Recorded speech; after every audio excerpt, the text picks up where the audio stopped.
大家好，今日想同大家講一個日日都接觸，但好多人都未必真係明嘅題目，就係 IT 人工智能同網絡安全。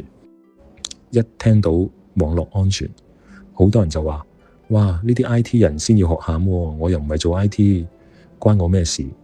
其實呢個係一個好大嘅誤解。我想問大家一個問題：你哋每日會唔會用手機？會唔會用 WhatsApp？會唔會上網銀行？會唔會網上購物？如果全部都答會，咁其實你哋每日都已經活喺網絡世界入面，所以每個人都有需要知道最基本嘅網絡安全知識。以下我會分幾個部分同大家慢慢講。第一部分 IT 係咩嚟？首先我哋講下 IT 全名係資訊科技。其實 IT 冇大家想象中咁複雜，大家可以將 IT 想象成一個城市。一個城市入面有馬路、水管、電力、電話線，呢啲基建平時你唔會點留意，但冇咗佢哋，成個城市就會癱瘓。IT 就係咁嘅角色，包括電腦、手機、網絡、WiFi、伺服器、雲端，全部都係 IT 嘅一部分。佢哋每日默默支撐住我哋工作、學習同生活。第二部分 AI 又係咩？近排你一定聽過 AI 就係人工智能。好多人以為 AI 好似電影咁，有個機械人有晒思想，其實未必。你可以將 AI 想象成一個超級勤力嘅新同事。如果你叫個新人做嘢，第一日佢乜都唔識，但如果你每日教佢睇1萬封電郵、10萬張相、100萬份文件，慢慢佢就會開始分辨到呢隻係貓，呢隻係狗，呢封係詐騙電郵。AI 就係透過大量數據學習，慢慢學識點樣判斷。所以 AI 唔係有智慧，而係學得快、記得多、分析速度快。第三部分 Cyber Security， 即係網絡安全。嚟到今日最重點嘅部分 Cyber Security， 中文即係網絡安全。好多人以為網絡安全就係裝個防毒軟件，其實嗰只係好細嘅一部分。我用一個大家都明嘅例子，假設你住嘅屋企，你會唔會鎖門？一定會啦。會唔會裝鐵閘？多數都會。夜晚瞓覺會唔會閂窗？應該都會。呢啲都係保護自己私隱同財產嘅行為。網絡安全都係一樣，不過保護嘅唔係你現實間屋，而係你嘅手機、電腦、相片、銀行戶口、公司資料、個人身份。第四部分真實數字，唔講你唔知。講完咁多理論同專業名詞，不如直接睇下真實數據。根據香港警方最新公布嘅2025年香港整體治安情況，2025年香港錄得超過43000宗詐騙案，佔全年整體罪案接近一半，損失金額高達約81億港元。當中損失最嚴重嘅係網上投資騙案，全年超過5000宗，損失金額佔整體騙案損失嘅4%，平均每宗損失由前年約58萬港元升至去年約70萬港元。更值得留意嘅係，環聯一項涵蓋18個國家同地區嘅調查發現，香港受訪者人均因數碼詐騙損失嘅金額係全球所有受訪市場中最高，遠超全球平均水平。呢啲唔係遙遠嘅新聞，而係實實在在發生喺我哋身邊嘅事。第五部分，黑客最中意攻擊咩？好多人以為黑客一定係食大茶飯，專攻大公司。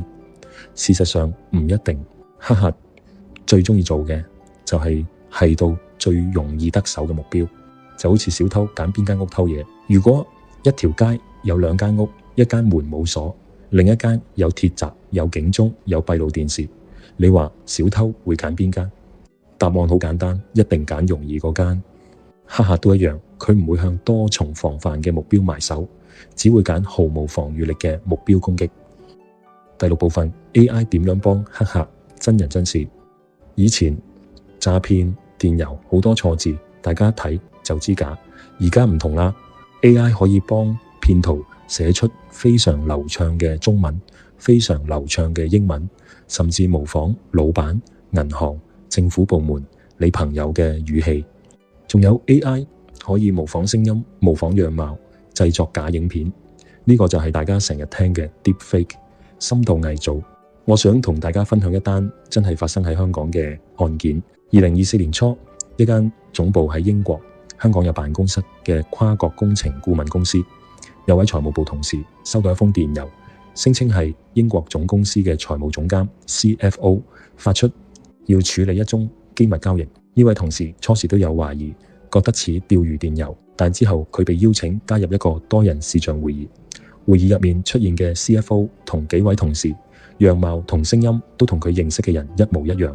見到咁多熟口熟面嘅人，佢就打消咗疑慮，跟住指示分15次過數，總共轉咗大約2億港元，約2560萬美元去5個香港銀行戶口。會議之後，香港財務部同事再主動聯絡英國總公司查詢，先發現成個會議入面，除咗佢自己，其他所有人全部都係 AI 生成嘅 deepfake， 啲人形影像同聲線都係用網上公開嘅片段同錄音由 AI 合成出嚟。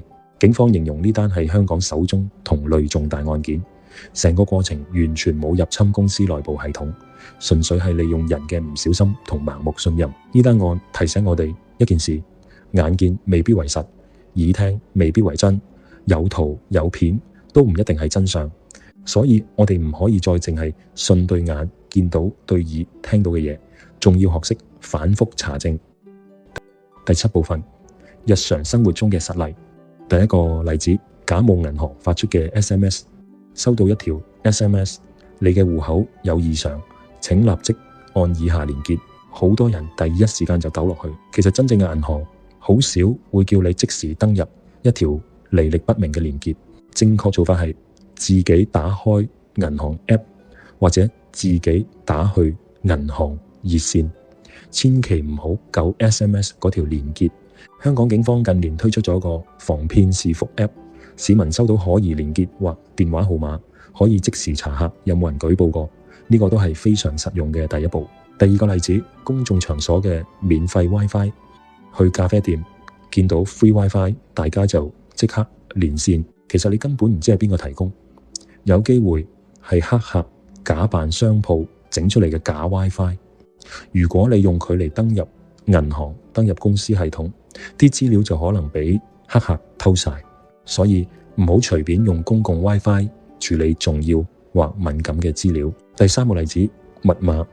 好多人都係所有網站用同一個密碼，1234566，生日日期、電話號碼全部一樣。歷史上其中一個著名教訓就係10幾年前一間大型社交平台試過大規模密碼外泄，超過1億個賬戶資料流出。因為好多人喺唔同網站都用同一個密碼，結果一個網站泄密就連帶銀行、電郵、其他平台一齊中招。就好似你家門匙、公司門匙、銀行、保險箱，全部都係同一條鎖匙。如果有人偷咗一條，就全部地方都入到去。所以唔同網站一定要用唔同嘅密碼。我更建議開啟雙重認證 2FA 功能嚟登入。第8部分， AI 都可以幫手保護我哋。AI 並唔只得壞人先用，其實好多公司都用 AI 嚟自動認出病毒、分析可疑電郵、偵測黑客入侵，甚至銀行信用卡系統。如果 AI 發現你平時都喺香港簽賬，突然5分鐘後喺外地過數， AI 就可能會即時暫停交易。香港警方自己都喺防騙視伏 App 入面加入咗 AI 分析框架，加快評估可疑連結同電話號碼。數字上，警示發出次數近年大幅上升，反映 AI 喺打擊詐騙上都幫緊我哋。呢啲都係 AI 幫我哋保護重要資產嘅實例。最後總結，今日希望大家記住3句說話。第一句，方便唔等於要犧牲安全，科技越方便就更加要提高警覺。第二句，唔好急，9成以上嘅網絡騙案都係利用大家緊張、驚慌、趕時間，就好似頭先講嗰單2億蚊嘅 case， 成單嘢由收到電郵到完成過數，都係因為一個急字而出事。只要停一停，諗一諗，好多騙案都可以避免。第三句，亦都係今日最重要嘅一句，網絡安全唔單止係 IT 部門嘅責任，而係每一位用手機、電腦同互聯網嘅人嘅責任。因為喺數碼世界入面，保護好自己嘅資料，就等於保護好自己嘅家人、朋友同公司。如果大家今日開始做到以下5件事，你嘅網絡安全已經比好多人更高。一、唔好隨便睇陌生連結。2、用唔同而且較強嘅密碼。3、開啟賬戶雙重認證2花。4、定期更新手機同電腦系統。5、遇到可疑信息，停一停，諗一諗，先查證再行動。希望大家離開今日嘅分享之後，唔單止學到咩係 IT、AI 同 Cyber Security， 更加重要嘅係學識喺日常生活入面保護自己，安全咁享受科技帶嚟嘅便利。多謝大家。